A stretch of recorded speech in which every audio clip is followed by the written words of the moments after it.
Assalamu alaikum and welcome to Baina Midday News with me, Sharifatu Ayuba. This news is coming to you live from Atomic Junction, Benab House, Medina. Coming up in the headlines, Parliament sanctions 3 to 5 year custodial sentence for promotion of LGBTQ+.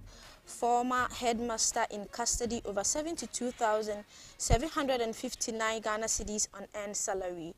Emission levy will worsen the plight of Ghanaians, say GPRTU.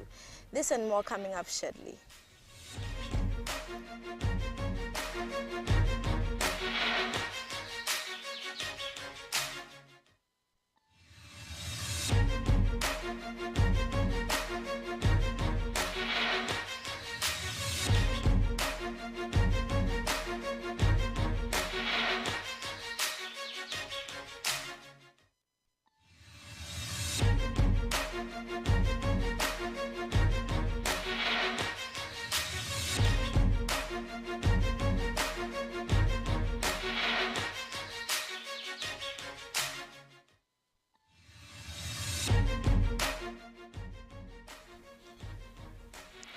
Thank you for staying with us. Don't forget we're streaming live on Facebook and on YouTube at Baina TV. Now the news in details. The Ghana Private Transport Union has strongly opposed the emission levy, which was recently introduced by the Finance Ministry. The levy is in line with the government's efforts at tackling greenhouse gas emission to promote the use of eco-friendly technology and green energy. In an interview with Baina TV, the Industrial Relations Officer for the Ghana Private Road Transport Union, Abbas Imoru, warned that the tax risks worsening the economic plight of Ghanaians and businesses alike, exacerbating the already high cost of doing businesses in the country. According to him, the drivers already paying for pollution and sanitation levy, hence adding additional tax such as the emission levy will only make the work of the drivers difficult. Emission levy is about the fumes which come out of our vehicles. We call it smoke or pollution.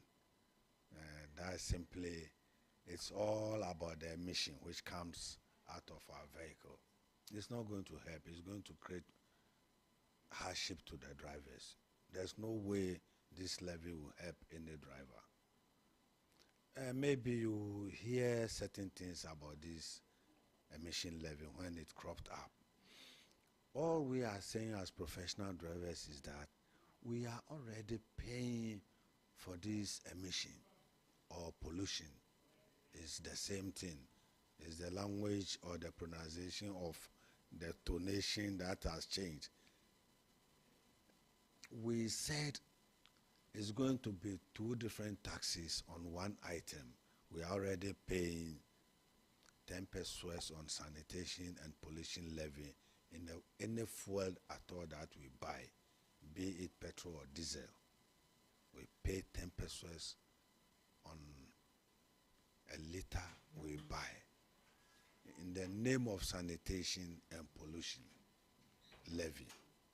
So when we discovered this eco-tax or emission levy, we drew the attention of the authorities that we felt it is wrong paying 2 different taxes on one item.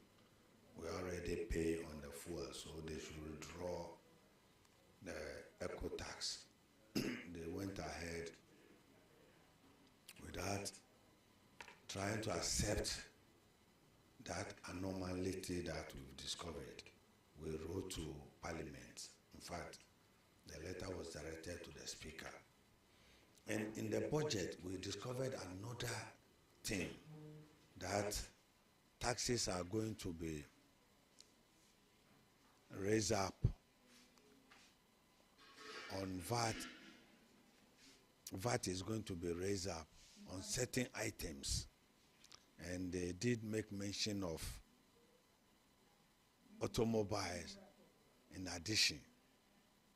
So we wrote to Parliament, drawing their attention to 2 items we've discovered, that they should try and do something. They should try and do something about it, else it will affect our activities. We said this eco-tax is going to be double taxes on one item, and then the VAT that they are going to raise, we are pleading should exclude the automobile, because already later part of the year we discovered taxes on the items we use to run transport has been increased, leading to increase in spare parts, lubricants, etc., etc. So we wrote to Parliament. It wasn't long when they went to the break or holidays or recess. He also mentioned that relevant stakeholders, including the Transport and Finance Minister, ignored the concern of members and went ahead to implement the levy without responding to their petition. The levy amount to be paid is dependent on the type of vehicle and its engine capacity. Motorcycles and tricycles are required to pay 75 Ghana cedi per annum, whilst motor vehicles, buses, and coaches up to 3,000 cubic centimeters are required to pay 150 per annum. Motor vehicles, buses, and coaches above 3,000 cubic centimeters, cargo trucks, and articulated trucks are required to pay 300 Ghana cedi per annum. Mr. Abbas Imoru hinted that increment in transport fares will take place as and when it becomes necessary. It's in categories. Motorcycle 75 cedis annually, small vehicles up to about 3,000 cc capacity is 150, then above 3,000 cc capacity is 300 annually. Yes. Then we were agitating on the next line of action. We came back for waited for some time. There wasn't any response. So that led us to come out with a communique on upward adjustment in lorry fares. That yes, we haven't heard anything. The EcoTax implementation hasn't taken off. So we are still suffering, buying things, maintaining our vehicles on high prices. So we are going to come out in trenches. The first trench of upward adjustment lorry fares is going to attract 20%. When we came out with that, then the Transport Ministry invited us. That was when we came out to the public and informed them that the communique we brought that effective from 24th January, all lorry fares must be increased by 20%, should hold on. We have been invited by the Transport Ministry. Our leadership have accepted the invitation, so they should hold on till we come back from that meeting. Lo and behold, that meeting was treated with some seriousness. When we attended the meeting, there was the Finance Minister as well as the Transport Minister. So we saw how serious they really treated our meeting. At that meeting, we made our presentations on prices that we use and even the prices of vehicles itself, which has shoot up drastically. We spoke about this EcoTax. We spoke about the VAT also, which is going to be increased, including automobile. The Finance Minister and the Transport Minister faithfully accepted what we presented and promised what they can do on behalf of our presentations. Then again, the Transport Minister as well also said he has heard our grievances, but he would want us to formally write to their ministry, of which our leadership also accepted that yes, let's go back and write back to them as they have requested. Lo and behold, our leadership said we should go back to the market because by then we have made some projections. We went back again and do another feasibility studies, which has even changed some of the prices already we have in our presentations. So we went back, and God willing, by the end of this week or next week, we shall hit the news again with the new preparedness that we are coming out with. So this is the situation in which we are. We spoke to our drivers that will make sure our leadership will make everything possible and put our business back on track. Currently, our business is on crutches. Our business is not doing well at all, so we'll make sure whatever we put. But when we are thinking about our business, we think about our clients as well. These are the passengers that they patronize our services. We also think about them so that we continue with the good relationship that we have.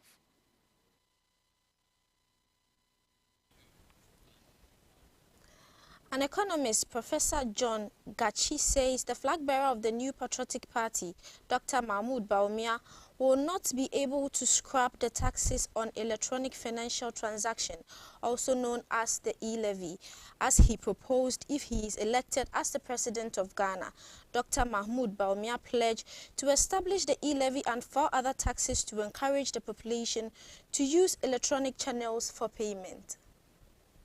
Reacting to the flag bearer's proposal, Professor John Gachi said fulfilling it could be a challenge as the e-levy was introduced by the government to generate revenue as part of requirements by the International Monetary Fund for the grant of an extended credit facility. Professor Gachi described the proposal as merely a political strategy to make Dr. Bawumia a sellable candidate to voters in the general elections. He indicated that it is something the NPP's flag bearer cannot do when voted as president.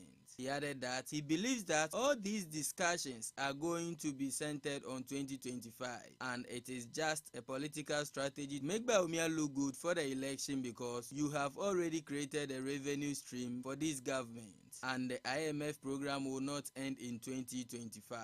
So to say, you need the same level of revenue to sustain the program. He said he doesn't understand how Dr. Bawumia will be able to take one revenue source from the kitty and remain sustainable in the eyes of the IMF. According to him, what Bawumia should be saying is that he will propose taxes A or B to replace the e-levy. If that is not what he is saying, then it is not something he can do, especially under the IMF program.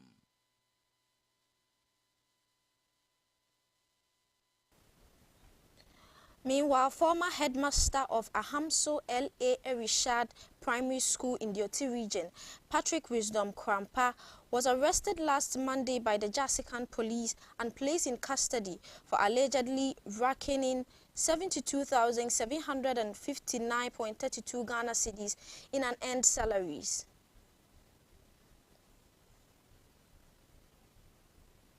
Chairman of the Public Accounts Committee, PAC, Dr. Kluche Aveji, last Friday ordered the KJB District Directorate of the Ghana Education Service, GES, to engage the police to arrest Krampa for financial impropriety against the state. A source to the Jasikan police who confirmed the arrest of the suspect to media said Krampa was assisting the police in investigation into the matter. The PAC found that Krampa left his post as head teacher 2018 for the Youth Employment Agency, YEA, as a project assistant. This came from the 2022 Auditor General's report on the account of Ghana Ministries Department and other agencies for the year ended December 31st, 2020, brought before the committee on January 31st, 2024. The report revealed that Krampa received unearned salaries between February 2018 and June 2020. Meanwhile, the Auditor General has recommended that the District Director of Education recover the amount from Krampa with interest at the prevailing bank rate and pay it into the Auditor's General recovery accounts with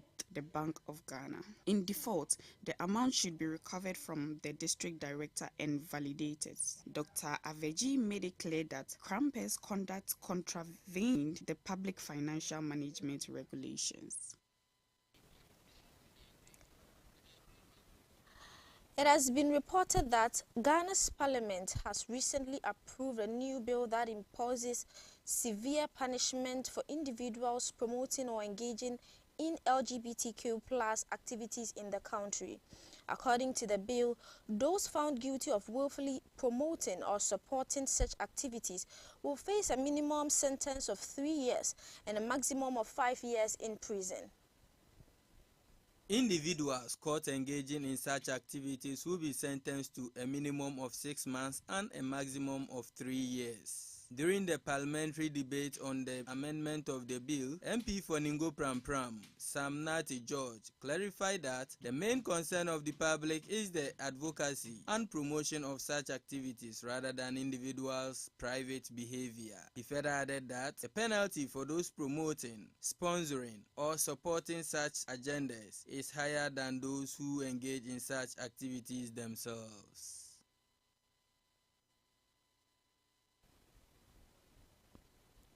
The technical advisor to the Vice President, Dr. Tia Abdulkabiru Mahama, says Dr. Mahmoud Bawumia should not be tagged as a liar for the government's inability to fulfill campaign promises. According to him, a lie is a deliberate misrepresentation of fact, knowing very well there is no intention of fulfilling them.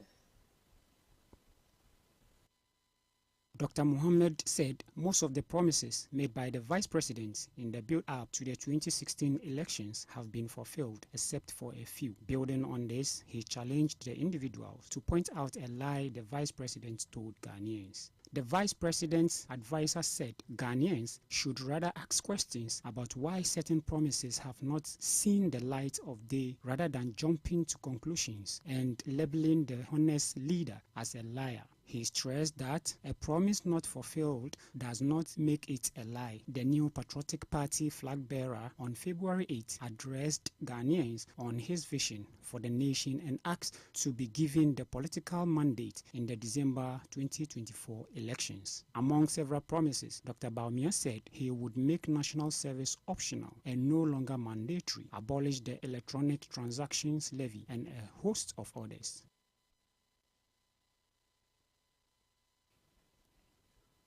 And finally, in sports, the Vice President of Ghana Football Association, Mark Addo, has confirmed that the FA has received over 500 applications relating to coaching the Black Stars. The position became vacant after Chris Hughton was sacked following Ghana's early exit from the African Cup of Nations. Addo is leading the search for a new coach as he chairs the 5-member committee put together by the GFA. He was part of the committee that appointed Milovan Rashvac, whose second stint as Ghana coach lasted just 3 months as he was sacked after Ghana suffered a first-round exit from AFCON 2021. Speaking to the media in Accra, Addo, who is leading the committee for the second time, gave the assurance that the committee will hire the best coach for the Black Stars. He